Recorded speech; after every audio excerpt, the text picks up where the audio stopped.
Yang pertanyaan yang pertama tentang kurban.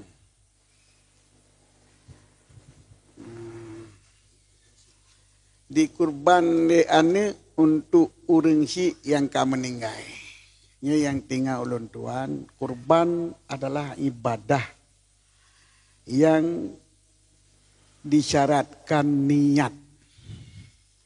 Yang pertama ile kurban ibadah yang disyaratkan niat, beda dengan sedekah. Mio sedekah asai kata jo kurang gasin, hana payah taniat saja ulun bersedekah ka sah. Tapi kurban wate tasiyah payah taniat nyo untuk kurban.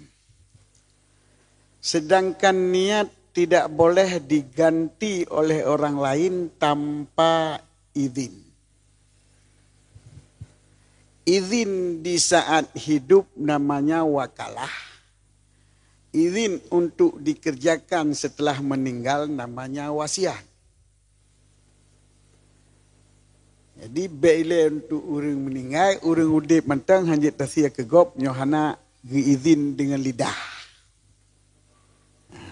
Tadanya yang izinnya wakalah kan. Wakalah izin mentang. Izin bengelapai hanya nganggu.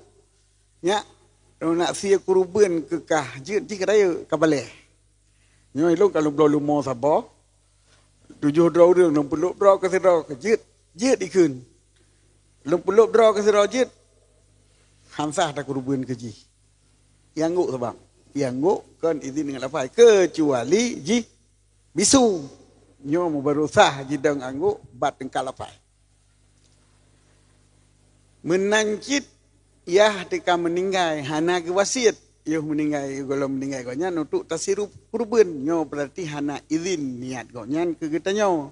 Maka hanjit tasir kurban ke orang si tiangka meninggal. Adapun tasya kurban ke drawata tamun laki fala berpuruh urung si bak kurbanyan itu namanya doa. Tidak ada yang tidak boleh diminta sama Allah. Mandum je tam doa. Bila diterima gepedroh fala kurbanyan ke urung si ke kitanya pergi bi fala kurban ini urusan Allah.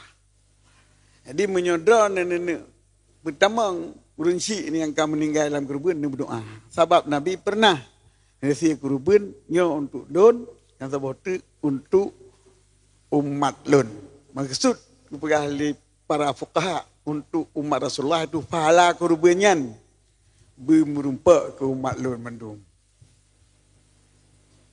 Makanya cara tasya dari draw tu kurban draw tu baik tandit dari ayah. Kemudian tam doa berempat fahala kepada orang si nyo jalan. Nyo untuk tasya kurban nyo gelantau orang si hansah dengan niat tanpa izin.